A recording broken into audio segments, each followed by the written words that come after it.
अब गुरु जी के साथ प्रसन्न होकर राम जी चले, हरस ही चले। अच्छा कोई दूसरा होता ना तो क्या करता, कहता गुरु जी यज्ञ की रक्षा के लिए लाए थे, यज्ञ तो पूरी हो गई, अब हमको अयोध्या जाने दीजिए। लेकिन राम जी को बार नहीं बोले। अब तो पिताजी ने गुरु जी को पिताजी बना दिया, जहां जहां लेके जाएंगे हमको पीछे पीछे जाना है। और जानते हैं राम जी प्रसन्न होके जा रहे हैं, ऐसा भी नहीं कि मजबूरी में अब कुछ कह नहीं सकते तो उदास होके चले ना। ये कथा करती है माई बाप जीवन में कोई काम करना है तो प्रसन्न होके करिए। कई लोगों को देखा है मैंने, काम करते हैं पर रो रो के करते हैं। मत करिए। परिश्रम का अगर पूर्ण फल प्राप्त करना है तो कोई भी काम करिए प्रसन्न होके करिए। कार्य को रो रो के करेंगे, कार्य की क्वालिटी समाप्त हो जाएगी। हाँ, अब काम में बताता है कि काम को करने वाला व्यक्ति कितना अच्छा है, समझिएगा। अब झाड़ू पोछा घर में कोई और करे और एक दिन कोई अलग व्यक्ति कर दे तो पता चल जाता आज झाड़ू के और लगू लेबा। काम ही बता देता कि करता कौन है। अब फुहर आदमी से कह दीजिए घर को साफ करना है, कहाँ साफ सफाई हुई है, रामे मालिक है। तो गुरु राम जी कहते हैं प्रसन्न होकर करिए, कोई भी कार्य करना है। गुरु जी के साथ प्रसन्न होकर के चले, लेकिन रास्ते में एक आश्रम देखा। वो आश्रम वीराना था, कुछ नहीं था। वहां के वृक्ष उजड़ गए थे, लेकिन उसी आश्रम में एक शिला का खंड पड़ा हुआ है, पत्थर। गुरुजी के पीछे राम जी जा रहे हैं। राम जी गुरुजी से पूछे, गुरुजी ये पत्थर कैसा है? गुरुजी ये आश्रम में पत्थर कैसा है? अच्छा मैं आप लोगों से पूछता हूं, क्या राम जी नहीं जानते वो पत्थर कैसा है? बोलिए। राम जी तो सब जानते हैं, फिर गुरु जी से क्यों पूछ रहे हैं जब राम जी जानते हैं? एक मर्यादा है, क्या? ध्यान दीजिएगा। जीवन में जब कभी ऐसा समय आए हमारे आपके साथ में हमसे श्रेष्ठ जब खड़ा हो, साथ में हमसे कोई बड़ा जब साथ में खड़ा हो, तो वहां पर अपने आप को बड़कवा बनाने का प्रयास कभी नहीं करना चाहिए। राम जी जानते हैं पर गुरु जी से पूछ रहे हैं, गुरुदेव बताइए ना पत्थर कैसा है? गुरु जी ने सकल कथा मुनि कहा विसेखी, सकल कथा कहा। अब कौन कथा कहा ये गुरु जी जाने और राम जी जाने। तुलसी बाबा ने लिखा ही नहीं। क्यों नहीं लिखा? अहिल्या मां का चरित्र पूरा संसार जानता है, पर बाबा ने लिखा क्यों नहीं? जानते हैं क्यों? ऐसा चरित्र, जिस चरित्र को गाने से कहने से किसी के जीवन की दाग दिखाई पड़े, उस चरित्र को छिपा लेना ही बेहतर होता है। उसको चिल्ला चिल्ला के गाना बिल्कुल नहीं चाहिए। हाँ, ये मर्यादा है इस ग्रंथ की। गुरु जी ने सुना दिया और बोले कि राम जी यही कथा है, सकल कथा मुनि कहा विसेखी। तो लक्ष्मण जी बगल से बोल पड़े, बोले गुरु जी ये कथा है कि एक नारी के जीवन की व्यथा है? एक नारी के जीवन की व्यथा को आप कह रहे हैं कथा है? विश्वामित्र जी बोले नहीं नहीं लक्ष्मण जी, यह कथा नहीं, यह व्यथा है। तो आपने क्यों कहा कि कथा है? गुरु जी बोले सुनिए लक्ष्मण जी, बात ऐसी है तो यह व्यथा, अहिल्या की व्यथा है, पर इस व्यथा को सुन कौन रहे हैं? साक्षात मर्यादा पुरुषोत्तम भगवान राम सुन रहे हैं। तो लक्ष्मण जी जिसकी जीवन की व्यथा को भगवान सुन लेते हैं ना, उसके जीवन की व्यथा व्यथा नहीं होती, उसके जीवन की व्यथा भी भगवान की कथा बन जाती है। व्यथा भी कथा हो जाती है जब भगवान सुन लेते हैं साहब। तो हे राम जी एक काम करिए, गौतम नारी सा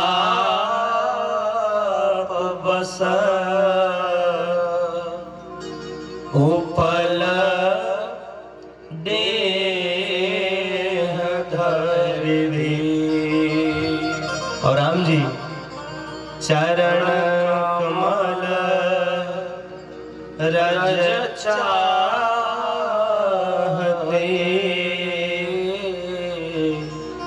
कृपा करहु रघुबीर। आपके चरण कमलों की रज चाहती है, कृपा करिए राम जी। और संत अगर आदेश दे दे कि कृपा करिए, तो भगवान उस बात को कभी टालते नहीं है। ध्यान दीजिएगा, जिस पर संत ने इशारा कर दिया, भगवान ने कृपा कर दिया। तो आज भगवान ने अपने चरणों को उठाया, चरण को उठा करके जैसे ही पत्थर के ऊपर ले गए, हवा का झोंका ऐसा चला कि वो रज का स्पर्श पत्थर में हो गया। और जैसे ही पत्थर में रज का स्पर्श हुआ, मां अहिल्या प्रकट हो गई। पर सतपद पावन शोक न सावन, प्रगट भय कप पुंज सहे। रघुनायक जन सुखदायक, सन्मुख होय कर जोरे रहे। अति प्रेम अधीरा पुलक शरीरा,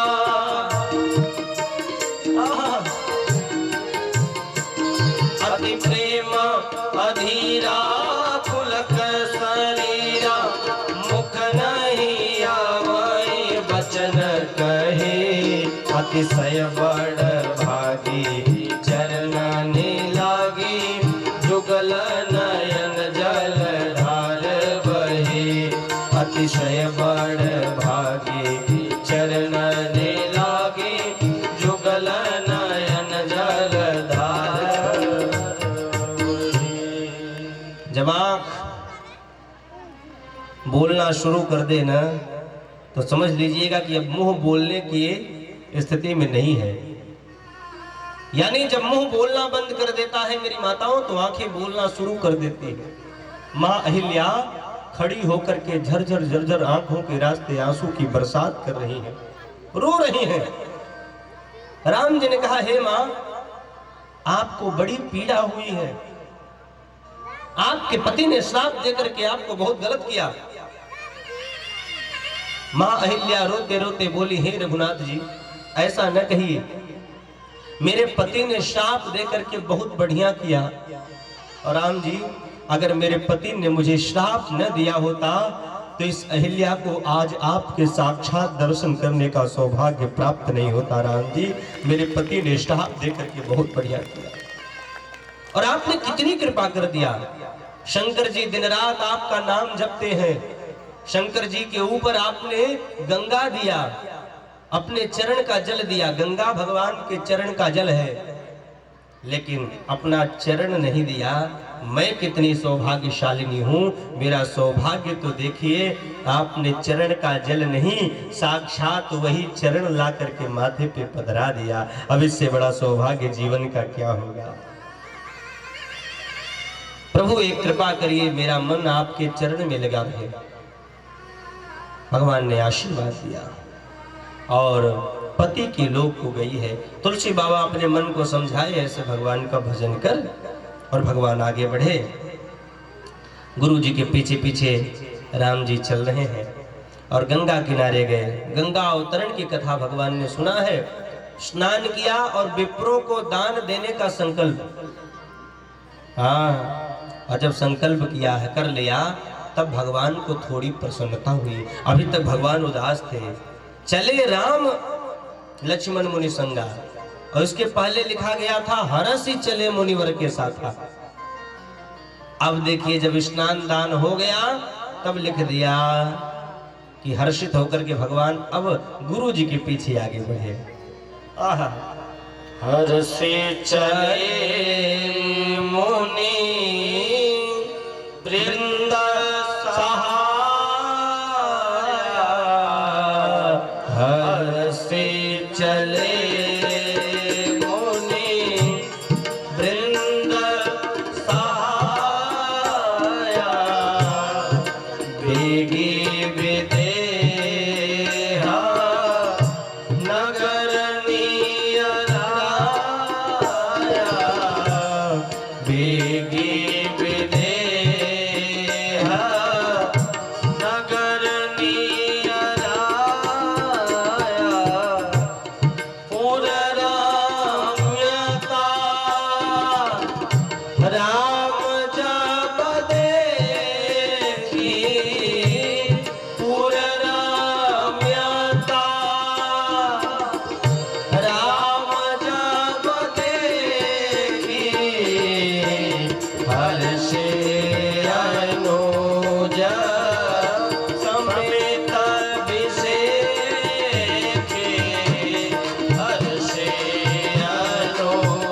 भगवान आगे बढ़े गुरु जी के पीछे पीछे, और जैसे ही आगे बढ़े नगर आ गया मिथिला का।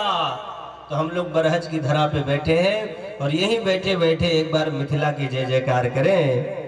बोलिए मिथिला धाम की, बोलिए जनकपुर धाम की।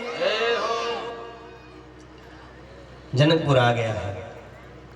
भगवान वहां की रम्यता देख करके प्रसन्न हो गए। एक अयोध्या है, एक लंका है और एक मिथिला है। अयोध्या में सब भगवान के प्रेमी हैं, एक विरोधी भी है। लंका में सब भगवान के विरोधी हैं, एक प्रेमी भी बसा हुआ है।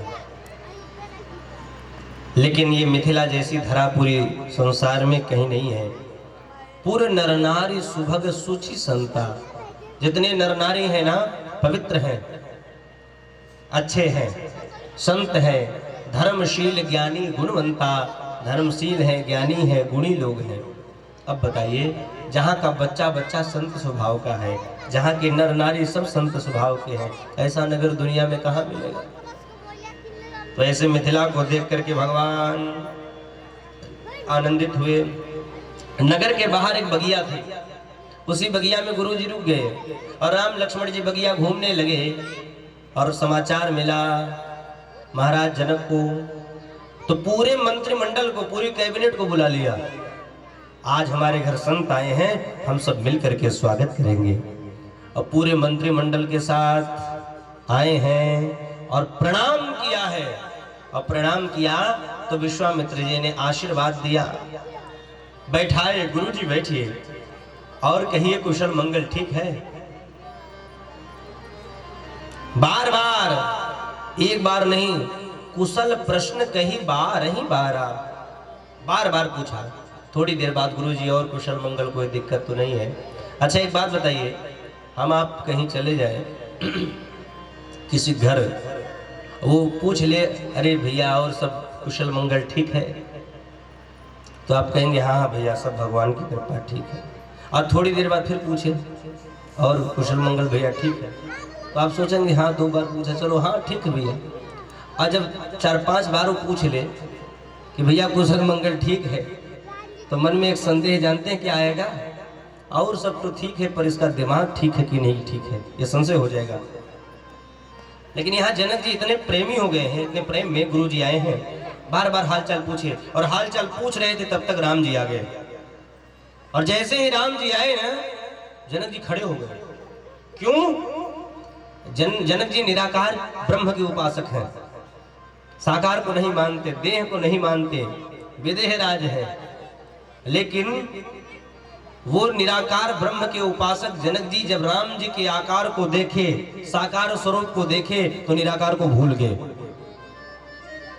बोले गुरुदेव ये कौन है? कहीं ब्रह्म ही साक्षात मूर्तिमान स्वरूप में प्रकट तो नहीं हो गया? ये दोनों कौन है बताइए?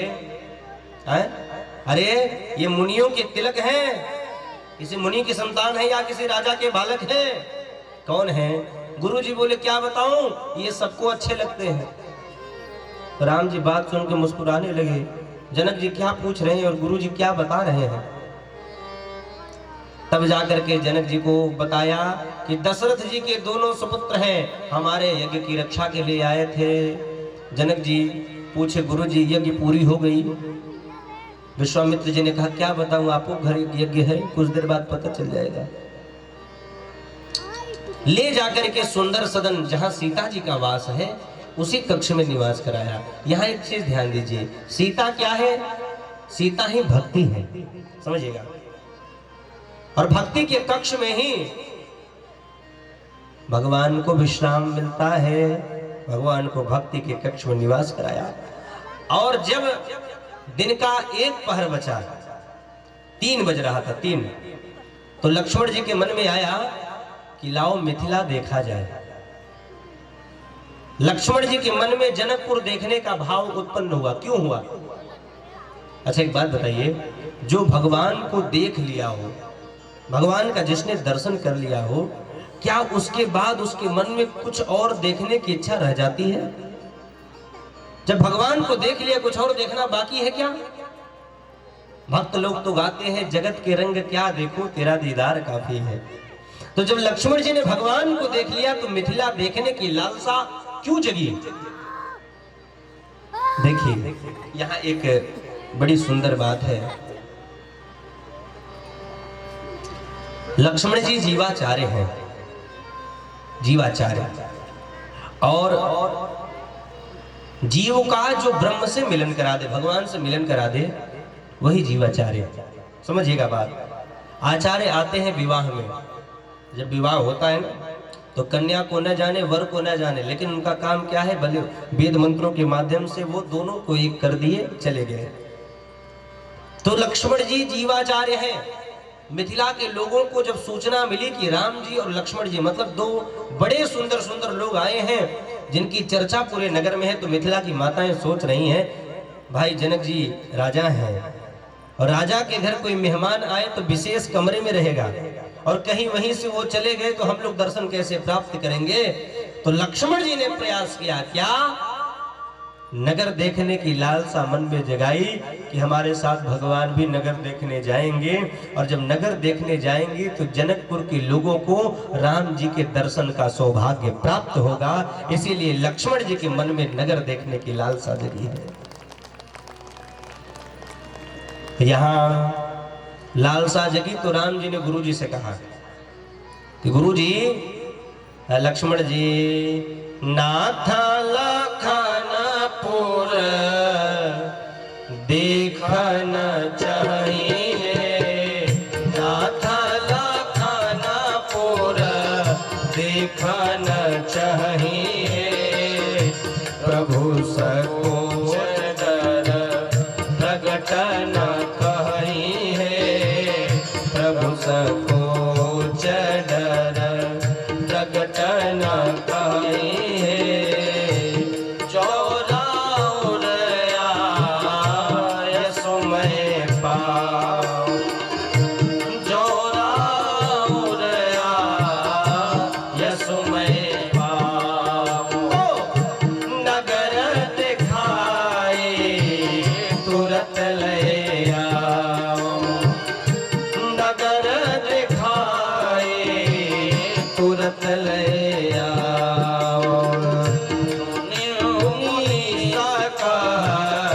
बचन सप्रीति है, सुनी मुनि सुख बचन सप्रीति है, कसन राम तुम राखहु नीति है, कसन राम तुम राखहु नीति है, कसन राम तुम।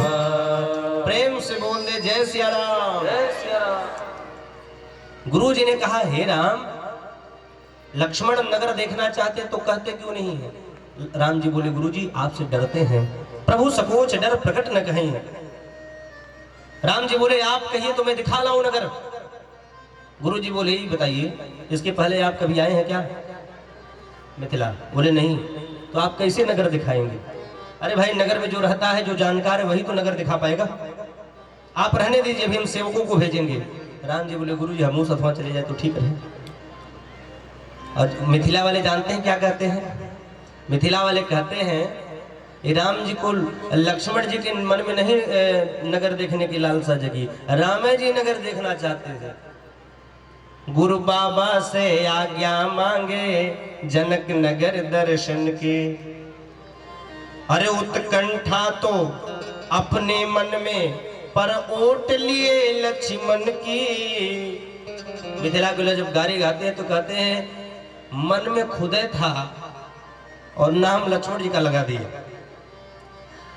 तो गुरु जी ने कहा, ठीक है लक्ष्मण जाइए। लक्ष्मण जी नगर देखे बिना नहीं रह सकते और आप लक्ष्मण को देखे बगैर नहीं रह सकते। अरे भाई, जह जह जावे बछड़ा तह चली जावे गैया, कह दादू जह चले भगत जन तह तह जावे रमैया। जहां भक्त आगे आगे चलते हैं, भगवान पीछे पीछे पहुंच जाते हैं। तो ठीक है, गुरुजी ने आशीर्वाद दिया कि जाइए नगर देख करके आइए और एक काम करिए, नगर के लोगों को दर्शन भी दीजिए, उनके नेत्रों को सफल करिए। राम लक्ष्मण सेवकों के साथ चले, गांव के नगर के जितने बच्चे थे छोटे छोटे सब पीछे पीछे अपने अपने घर जा जा करके सूचना दिए। क्या? अरे जो दो लोग नहीं सुंदर सुंदर आए जिनकी चर्चा पूरे नगर में है, नगर देखने के लिए आ गए। जैसे ही सूचना मिली घर घर में, तो नगर के लोग राम जी को देखने के लिए दौड़े। कैसे दौड़े? जैसे कोई दरिद्र व्यक्ति, जन्म जन्म का दरिद्र, खजाने का पहाड़ देख करके लूटने के लिए दौड़ पड़ेगा, उसी प्रकार मिथिला के लोग राम जी को देखने के लिए दौड़ पड़े। आए धाम काम सब त्यागी,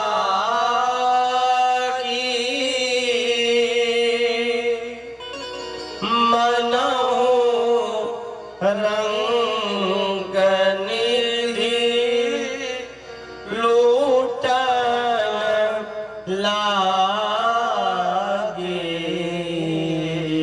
राम जी निकले, जानते हैं जब निकले